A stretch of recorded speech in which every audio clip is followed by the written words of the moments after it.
Greetings, creepers. This is Dr. Leech, the Leech Doctor from dailynightmare.com. And today I want to ease into a discussion of a ritual. This is not a discussion that's going to get finished today. In fact, I foresee maybe about a half dozen videos, each of which where I describe my experience of a powerful ritual.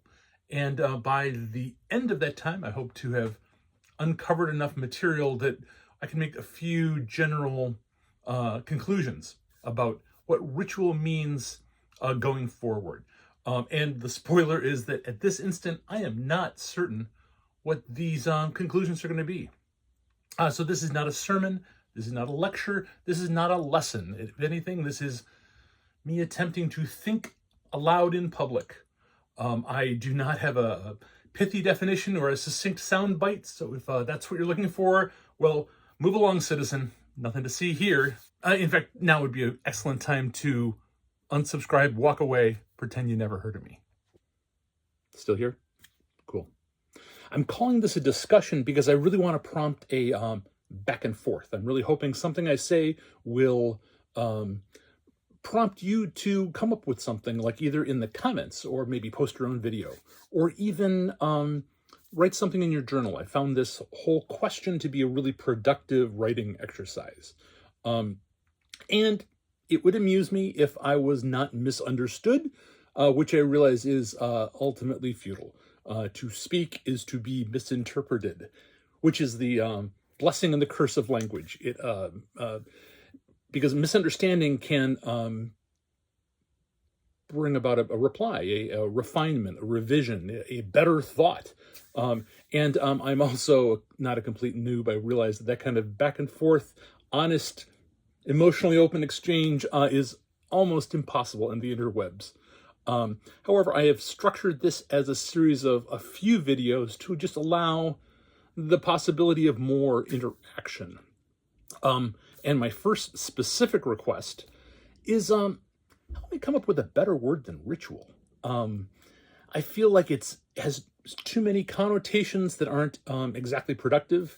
And I also feel that it's not precise enough. I feel like I always have to add another word like religious ritual or magical ritual or civic ritual, which indicates that I'm not clear enough on what it is exactly I'm talking about. If it occurs to you, keep your ears peeled. Do you keep your ears peeled? You keep eyes peeled. If you figure out a way to keep your ears peaked, if you keep your ears picked. If you know the phrase I'm trying to come up with, put that in the comments too. But pay attention. Let's see what I'm going to say over the next maybe month. And help me. Please pop that word, that better word, in the comments. I'd appreciate it. So allow me to recount my ritual experience with a pillar of fire.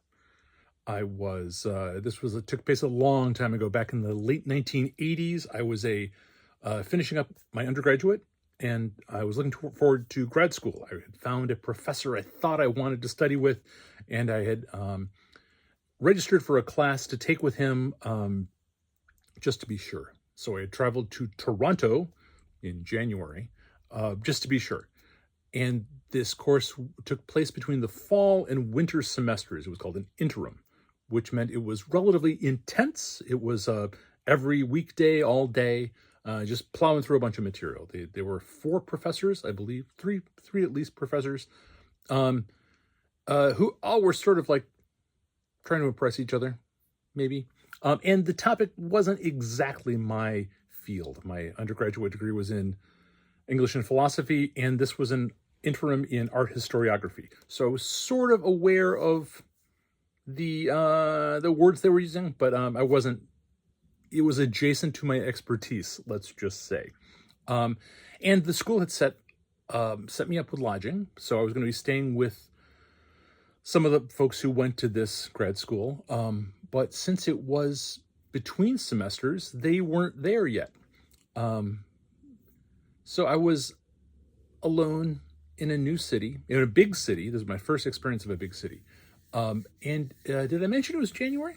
The room where I was staying in was in the basement. And as I recall, there was something wrong with the furnace. It was the thermostat or the heating oil or something. It was cold. I'm just sending a ball of compassion back in time to that little doofus that I was back then. What was I thinking? So my will had drawn me out of my comfort zone, let's just say. And so imagine, if you will, I am riding that one of those wonderful streetcars that they have in Toronto, riding that end of a long day, cold, hungry, strange city. And I look out the window and I see a placard in front of this Anglican church, and it says, 9 a.m. Sunday, Canon B. Purcell.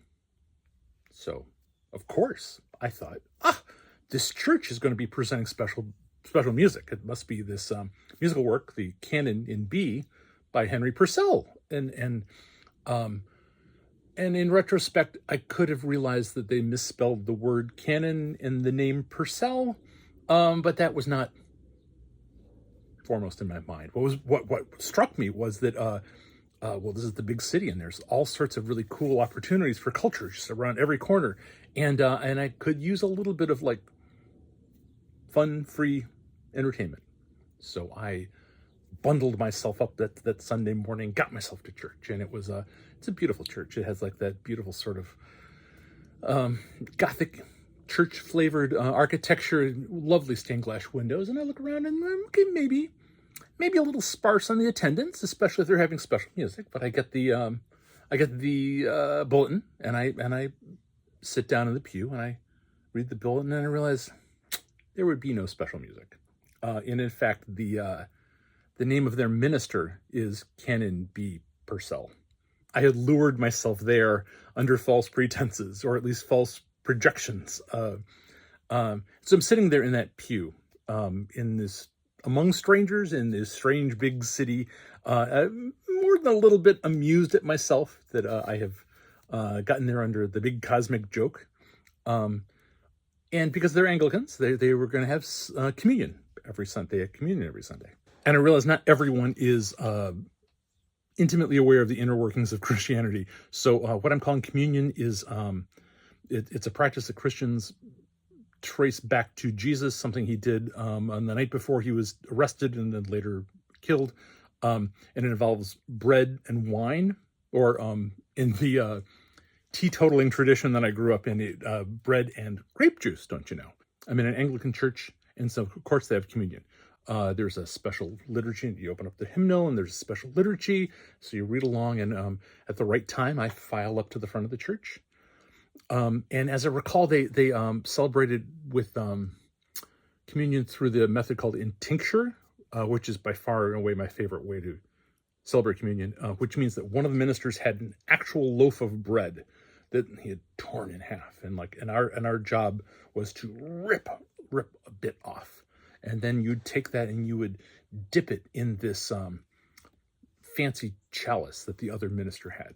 And so then I took this soggy morsel, and as I move it towards my mouth, I end up having a full-blown mystical experience. A pillar of fire just descend down my throat. It felt like a hot tornado just swirling all the way down to the bottom of my gut. And it was overwhelmingly holy, a hollowing me out, an opening me up. I felt like a TARDIS, like I was bigger on the inside than the outside. And this was communion, but it was like I'd never had communion before. And you smarties out there have already figured it out, haven't you? The trick, or the magic with the C, if you will, behind that mystical experience was that Anglicans use wine, don't they? And I bet it was port. It was that fortified sweet red wine. This was a big experience for me. Even the thimble full of alcohol that early in the morning was a novel, transformative experience. I went back to my pew, glowing inwardly, and I really didn't care that I had to listen to a sermon by this Canon B. Purcell instead of the whatever imaginary musical piece I had conjured up. And I can still remember that sensation, that weird warmth, some like 35 years later. A couple aspects of that experience I want to underline that may be useful when we finally get to drawing conclusions. First of all, is that it was a religious ritual. There you go. You see, I have to add an adjective to describe what kind of ritual it was. But it's beyond that. It might be the religious ritual. It's certainly top 10 as far as a ritual that's performed by folks across the globe, and it's been a top 10 hit for, I don't know, two millennia maybe. And since Jesus was Jewish, right? So he borrowed traditions from the Seder, from the Jewish traditional religious meal. It has things going back even before, and there's language in at least many of the liturgies for the communion that I've seen that are, as often as you do this in remembrance of me. So as often as you take bread and wine or whatever you're drinking, as long as you eat, as long as you have a meal, do this in remembrance of the divine and of the other folks who are doing communion. And that's always been the experience for me, is that I have this weird, really mystical experience of camaraderie, of solidarity with everyone who has ever done this. You know, even folks who I radically disagree with on wildly political topics and how one lives one life, how people whose experience of reality is so different than mine. For that one moment in that one ritual, I feel like a common creature with them. And even beyond the folks who do communion as a Christian ritual, it is the implicit model for a lot of non-Christian or anti-Christian ritual. I'm thinking of like the Gnostic Mass, of the Crowleyanities, of the folks who follow Aleister Crowley. I'm thinking even of some of the other, I won't be any more specific, but there are some possibly oath-bound experiences I've had that are, wow, really clearly inspired, shall we say, by some form of communion. And so I wanted to start with the top shelf ritual, and indeed a religious ritual. Second thing that strikes me is that when you go into a ritual, you have some kind of an intention, and when you come out of a ritual, you experience some kind of significance.